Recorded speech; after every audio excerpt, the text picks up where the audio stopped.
it really begs the question, do they already have a trade on the table? Why did they pull him out today? Why did they not let him play another game? Why did he not practice? Did they not want him to get injured? Are they just waiting to the trade deadline to get rid of him? All these things are what came to my mind when I saw that. And I think it's these next couple days are going to be really exciting. Well, one, they play Friday. Every team in the NFL plays Friday. So if you're asking me what do I think is going to come down, I don't think any trade will happen before Friday. I think the 49ers want to let every single team play. Why? Because the market could change with any injury that happens Friday. That's one. Two, as far as why now, well, if you really want to entertain the idea of, or if you at least want to give Trey an opportunity to say, hey, I want to be elsewhere. You know, we've asked Trey several times, hey, do you want to be here? Do you want to be elsewhere? He's always maintained, I want to be here. I want to be here. Now, he also is savvy. And he knows that that's the right thing to say. You know, oftentimes fan bases will turn on you if you say, get me out of here. Now you're going against the team. He's maintained consistently, this is where I want to be. But the question is now, is this where you want to be if you're the third string guy? If you're the third string quarterback? And what is in Trey's best interest? A lot of people believe that Trey needs to play right now. I believe that in the NFL, you need to play when you're ready to play. And if you're not ready to play, you need to not play. Because if you're not ready to play, you're not going to play well. And if you don't play well, you may not get another opportunity to play, period. And if you don't play well at quarterback, you may wind up getting broken. So I think you need to play when you're ready to play.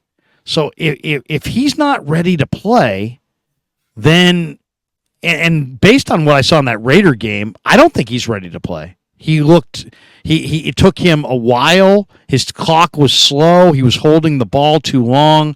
He looked really raw. Now, in fairness to Trey, he had not played, since September of the previous year. So how much of that was he's not ready to play? How much of that is just rust from not having played in live action in almost a year? You know, it's hard to say. But, I mean, there's a lot of issues here. As far as why now, if the 49ers are going to trade him, then they probably didn't want him to play Friday night because then you risk, him getting hurt. And maybe they feel like this is the window that they can trade him in.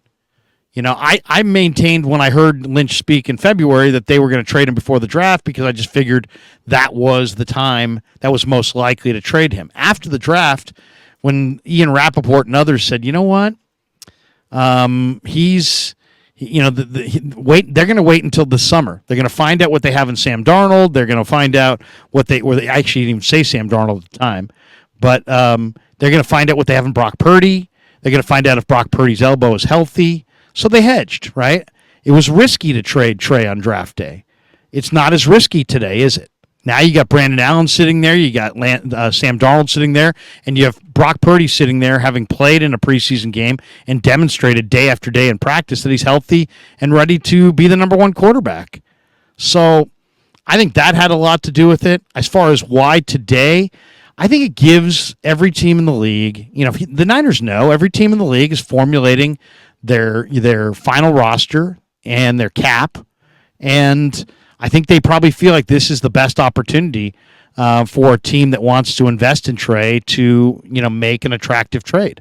If you don't make a trade now and you keep him on your roster, you wait till the end of the year, then you have no leverage because you're staring at a third string quarterback that's about to make $14 million, and nobody's going to believe that you would keep him on the roster. At this point, I don't know if anybody believes Shanahan, but if you take him at his word, he'd like to have him on the roster. And if they kept him on the roster, they could keep their quarterback room for under $15 million, which is still quite a bit less than like the Raiders are paying Jimmy Garoppolo. While all this is going on, ESPN has been reporting, Diana Rossini from ESPN says, while the 49ers are exploring trade possibilities for Trey Lance, the front office has been shopping him for much of the offseason. According to a league source, the team never received a significant trade offer. So it makes you wonder if they have gotten some trade offer in the last week. He did play, I thought even though ESPN said his performance against Denver was dismal, we all know that was just bogus. He actually played maybe the best football we've seen him play since the Houston game. In that Denver game, he was 8 of 10 on his final 2 drives against the Broncos and really looked, I thought, pretty good. He had 2 plays in that game where he was late on a throw to Willie Snead, and then he kind of overthrew him, and then, of course, the interception, which he couldn't, which was a nice play by the defender. I listened to a video from Ryan Hensley on his channel as I was driving around today, and Hensley basically did say that Ian Rappaport and I were right. But beyond that, he also said that his source with the Niners said that the 49ers had made this decision to move on from Trey Lance last year. And that, that they made the decision to move on from Trey Lance when they re-signed Jimmy Garoppolo, pre-Brock Purdy. So that was kind of interesting. So I don't know where the Niners go from here as far as, I don't know, what's he worth? What are they willing to take?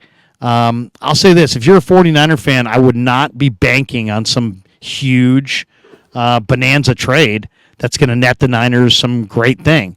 But there's also PR involved here, right? So you have a public relations situation, and you have a player with a lot of potential. Do you really, draft pick wise, what do you think Trey's worth right now? You're going to have to package him with the player if you want a good pick, I think, or package him with a pick. If you want a good player or pick, I think he's probably best case 5th, right? 4th, maybe. There was people talking about conditional 6th round picks for Trey Lance a couple weeks ago. So, the way I think about this, or the one thing that I'm thinking about is, is it him or is it the Niners that are moving him on? Because the Niners don't really have any skin in the game. They already have a quarterback. They already have a quarterback 2, and he's their quarterback 3. I think that, the first day he came in here for training camp, or maybe it was the pre-camp stuff, he said, I just want a chance to compete. That's what he said. And he got his chance to compete, and Kyle Shanahan didn't give him the job. So I wouldn't be surprised if he's like, hey, man, can you get me out of here? Because it's not working. Because, he's not even close to being able to get any reasonable snaps here. And he needs to play too. I know you debate back and forth whether he should play or whether he needs snaps, whether he needs more mental reps. I think he actually really needs to play. I know he's not going to be able to start anywhere, but at least be a backup somewhere would be his best case. And for a team like the San Francisco 49ers, they're not really in a position to have a player with the ups and downs of Trey Lance in a year where they're trying to win the Super Bowl, and it's not going to get any better next year. Their players are just going to get older. So, it's their window is closing, and I don't know. It's a really tough decision. The soap opera continues. It seems like every day there's more and more exciting stuff going on with this, but it looks like it's going to come to a close soon. It's interesting. Haruku Itoki says James Wiseman is Trey Lance and Trey Lance is James Wiseman. I kind of look at it like, and I brought this up to Haberman and Dickinson today, and I brought it up because JD is a big Warrior guy. And I said, I kind of look at Trey Lance. There's a chance that James Wiseman's a gigantic marshmallow, and just kind of soft. Trey Lance is not soft. That's not the issue. I kind of look at Trey Lance a little bit like a Jonathan Kuminga. People were ripping Steve Kerr for not playing Jonathan Kuminga in the playoffs. But Steve Kerr was right to not play Jonathan Kuminga in the playoffs because he wasn't ready. And he wasn't going to play well. And when he did get out there, he didn't play well. And to me, Trey Lance is a lot like Jonathan Kuminga in that tons of talent, unbelievable amounts of talent, but not ready to play. So this talk that they should play Trey Lance over Brock Purdy, I always thought was totally absurd because Brock was ready to play and proved it. And Trey Lance has not proven that. So, but at the same time, I'm really glad as a Warrior fan that the Warriors didn't trade Jonathan Kuminga, because I think eventually Jonathan Kuminga is going to be an incredible player. And I kind of feel the same way about Trey Lance. But there's this thing in the NFL, and it's the hard cap. And Jonathan Kuminga was a 7th pick overall. And his salary does not break the Warriors.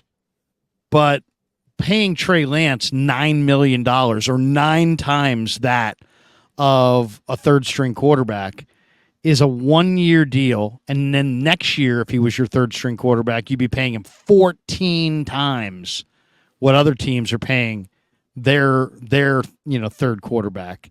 So that's not a doable situation. Then you look at the 49ers, and they've got Debo and Ayuk and Bosa and Trent Williams and all these great players. And the whole purpose of having the quarterback on the rookie deal was that you could retain your entire roster. Well, and that's usually, and if you look in recent years, where a lot of teams have had Super Bowl runs. They've got the quarterback on the rookie deal, and then they support that quarterback with a really deep roster because they've got the quarterback on a rookie deal, and they're not paying their quarterback $25 or $35 or, God forbid, $45 million like some teams are. And so they've got a better overall chance to win a Super Bowl because they've got a quarterback on a rookie deal. Well, what good is that if you're going to then pay your third string quarterback $14 million? So unfortunately, there was a time that there were, unlike the Kuminga situation where the Warriors can say, hey, Jonathan Kuminga, take your time, get ready to play. But they didn't give Jonathan Kuminga away. They didn't. Why? Because they know long term he's going to be damn good. And so I'm not in the boat that says give away Trey Lance. And I've said that many times throughout this offseason that I'm okay with trading Trey Lance, but I want to make and committing to Brock Purdy, and I sense that's what the Niners wanted to do. But I'm not okay with just getting rid of him. Like if the Minnesota Vikings come knocking and they say we'll give you a 6th-round pick, I'm not giving up Trey Lance for a 6th-round pick. I want something more significant than that. This guy had just simply on his potential alone. I want something more significant than that. So that's kind of where I'm at.